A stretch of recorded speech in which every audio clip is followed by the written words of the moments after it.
cast your mind back to August 2022.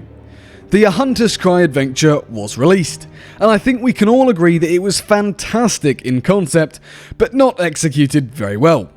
Not in terms of content or story, those factors were phenomenal and the adventure itself was amazing, but in the sense that it wasn't griefer-proof, which led to people spawn camping and sinking other pirates. Some of this might have occurred naturally. In a sandbox, it's up to you what you do. You don't have to work together. However, a lot of the negativity surrounding the adventure stemmed from the experience allowing this freedom of choice. I believe that if this idea was revisited, it could be reworked and produced in a much smoother way, making captaincy feel impactful, introducing brand new experiences and ways to play, expand Sea of Thieves' capabilities, storytelling and role-playing potential, and provide something that I believe the game would greatly benefit from: live events.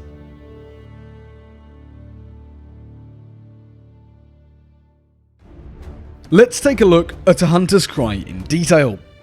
For those who weren't around at the time this released, A Hunter's Cry was the climax of a trilogy of adventures, and saw us setting sail to the Sea of the Damned for the first time since Sea of Thieves: A Pirate's Life, to rescue the hunter Merrick from the Dark Brethren's hands, assailing a twisted version of the Sea Dog's Tavern. When the adventure launched, there could be up to 4 crews participating in the adventure, and a time limit of 45 minutes to complete. Gameplay wise, there were lighthouses surrounding the tavern which had to be lit, and then used to light beacons around the Dark Brethren's fortress, which would manifest the path forward. The idea was essentially to have some people assailing the memory of the Sea Dog's headquarters, and some people in the lighthouses revealing the path forward to the climbers, until eventually you made it to Merrick and the Dark Brethren, where there a cool little cutscene played, then crews got sent back to the realm of the living separately, and asked to deliver a letter to Merrick's wife. What was good about this adventure was the feeling of having to actually work together to overcome a great force. There were ghost ships protecting the fort and phantoms all over the structures. Working together was clearly the logical thing to do. However, with it being Sea of Thieves, throughout the adventure there was a huge issue of players spawn camping and griefing others' experiences, as you were still classed as separate crews, separate pirates, and it was effectively up to you whether you worked together or not. 6 days after the release of the adventure, the maximum number of crews was changed to 2, and the time limit increased to 1 hour. Overall, this adventure received a lot of negativity, but was a good testing ground for an experience similar to A Hunter's Cry. If Sea of Thieves reworked how the nicknamed TDM adventure functioned, utilising the concept and creating something akin to a lobby system with the portal tech already in Sea of Thieves, it could boast huge potential for the game, and create strong goals that players will want to work towards in order to start their own adventures. Introducing Crusades. Crusades would be curated adventures which players will sign up to, and join crews in a heightened version of an open crew system that requires multiple crews working in tandem, with the option to take them on as a solo ship. Differing to A Hunter's Cry, all pirates involved will not be able to damage and kill other players. Expanding on captaincy, this mode introduces the idea of having an expansive crew that doesn't have to be limited to the idea of only 4 crew members, but ownership of several in-session ships at once, both as an individual and part of your crew structure. If Sea of Thieves were to introduce something equivalent to a raid or a dungeon in other games, this would be it.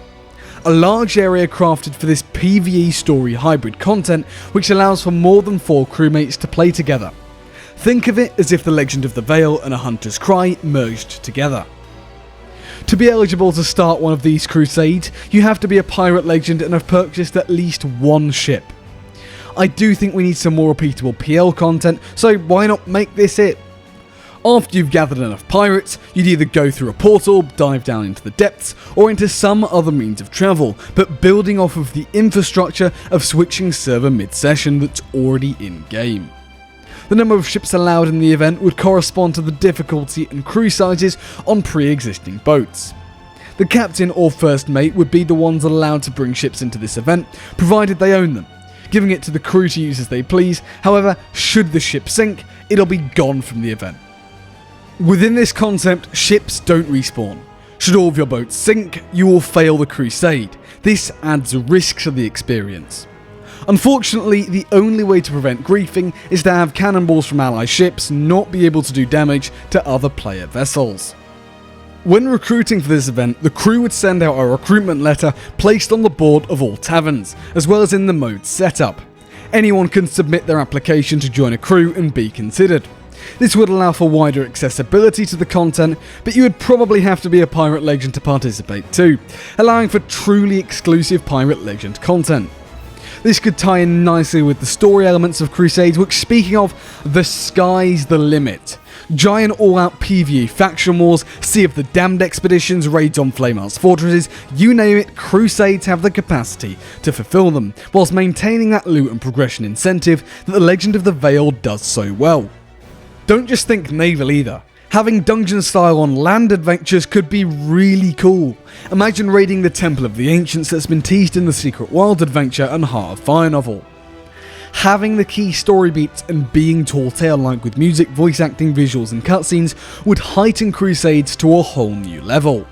These quests could also facilitate live events like many other games have, where there's an experience that happens once in a game's lifetime that has huge story implications, after which the servers go down to port the update to the game that the event has set up. Live events would be huge for Sea of Thieves and attract a lot of media attention and hype from the gaming industry. You could potentially use Crusades for adventures, perhaps to facilitate a PvP based decision point where the most wins, like in Hourglass, win the decision point. This would create some amazing role-playing opportunities. Expanding even more on PvP, could we use this concept for multi-ship Hourglass fights, expanding on Season 8? The possibilities are endless with Crusades, and what they can facilitate with them being completely instanced, and a hybrid between Tall Tales and A Hunter's Cry.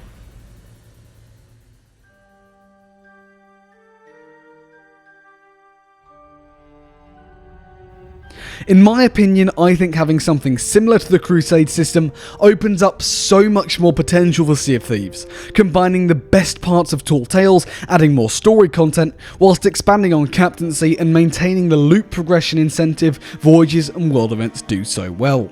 That does just about bring us to the end of the video, however. Let me know what you think of all this down in the comments below. Would you like to see something like Crusades implemented, or do you not really like the idea?